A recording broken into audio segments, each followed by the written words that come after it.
but the behaviors just didn't stop. I wasn't holding nobody accountable. I was aggressive. I was going through something. Yeah, and I just didn't know how to get this demon off me.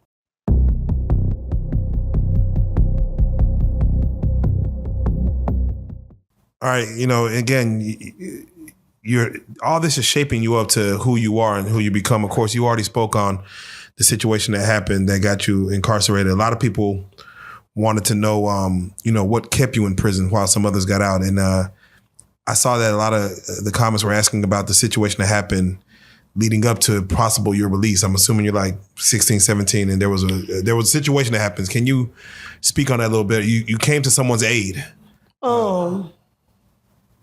I was a very, very bad behavior problem in prison.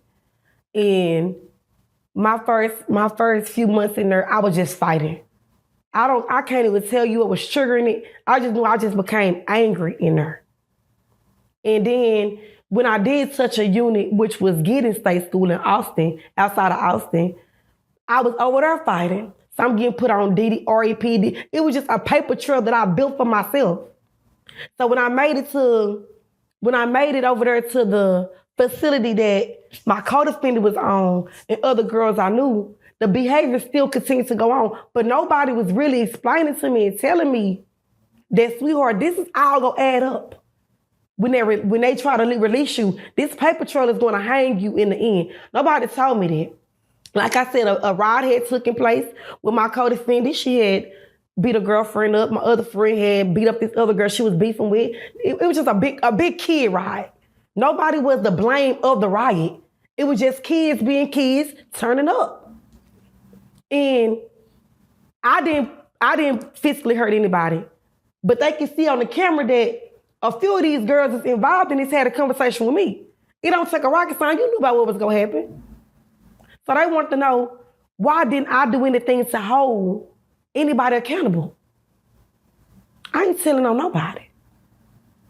And I tried to run from it, and all this did was just build a paper trail against me. Well, when they did decide to start my red packet, I just had gave up. A red packet. Oh yeah, what's a red packet? Okay, a black packet is to be released home. Because I could have been home 2009.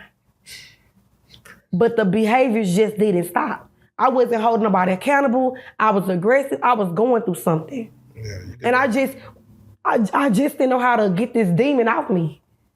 I was already lost in the system. I didn't know what to do, So when I made it to prison didn't even scare me. By the time they was transferring me from TYC to prison, I wasn't even scared. It's like I'm numb. You was already built in the ways of the system, fighting. You was already mentally. I'm just ready for it to be over with. I was just beginning though. It was just beginning. It didn't even know. And I was telling people, I'm going to max out. I'm okay with that. I'm going to still be young. Not knowing that one day I was going to get that wake-up call to where I wasn't going to think like that no more. Yeah. Something was going to happen to not make me think about that no more. And it wasn't until I went to segregation. I went to segregation in Lane Mary unit. And like I said, ain't nobody friend down there. Ain't nobody friend down there. 1 minute y'all out the door laughing, talking, spreading together. The next minute y'all talking about each other. And I believe it goes on like that in the world too. But in the world, you have a better variety of people that you can choose from, or you can remove yourself easily. There you don't. I can live next door to a neighbor, and if some shit going on, I can move around. Yeah. Prison, you can't do that. You gotta face everything head on. Yeah, that's without question. So in there, I'm thinking that, riding with people, thinking that people my friends, then I'm dating somebody, we so dysfunctional, we spit on each other, throwing piss on each other. It was just a horrible mess. How you throwing piss on each other? Pee in a cup? Pee in bottles and cups and just start. Damn. Whew, it was horrible. It was just horrible. Yeah. But in that world, we thought that was love and loyalty. Yeah. We thought that if I dash this hoe with shit or piss, I'm about that action. We just nasty. Yeah, I want to speak to that. You spoke on what I want to call, prison rituals to show someone you love them. You spoke on eating tampons out of, vaginas and cutting each other with blood and drinking blood and pouring it on each other's food. It's stuff I'd never heard of. But what all rituals like that be happening? Like, what else be going on that people would do to show like? We have, people out here take their religion serious. In there, we don't take that serious. We go to Ramadan just to have sex. We go to Jehovah's Witness classes just to go have sex at the back after the class over in the bathroom, the empty class. It's just a different word. It's demonic. Prison is very demonic. Anytime you can have sex with somebody and bust them open with blades and suck it and sleep with and do all, you demonic. Yeah, cut them open and suck them. Cutting your fingers open, fingering them. I'm eating on your vagina and cut you across your leg. Now I'm sucking on your blood. I'm finna make some Kool-Aid and put my blood and piss in it. It's just demonic. Yeah, it's a different level. It's a whole different level.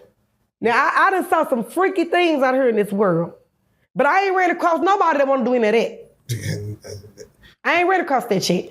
So I'm just saying, like, prison can be very demonic. It's a whole different atmosphere in there. It is. It's nothing like, I'ma just say this. What basic sex to y'all in the world, I hear in the world, that's normal. People have basic sex, make love, current. That's us in prison, that's boring. We call them dead fucks. So don't know, having sex on the rec yard, your woman eating your vagina, now you eating her, you getting strapped down, people all in the window looking. We think that's cute. That's exciting to us. You fucking yourself with homemade straps and brushes and spoons and shit. We think in prison, we love that. Hey, my bitch a freak, she bad. Oh, y'all push it to the limit. We push it to the damn limit. Yeah, true blood. Okay, when it comes to just even that alone, is the breakup worse as far as, when it's love is love, but it sounds like when people are having breakups, it gets even worse as far as we want to die. Yeah, the damage. You talked about cutting and cutters. Who's a cutter? People wanting to take their life based on some of these relationships and stuff. I spoke on one time, my friend. I had a really, really, really close friend. Her name was Brooklyn Hogrill. She was a Caucasian girl. Brooklyn wasn't nothing but 21 years old. She passed away, I want to say her and my sister dead dated the same day.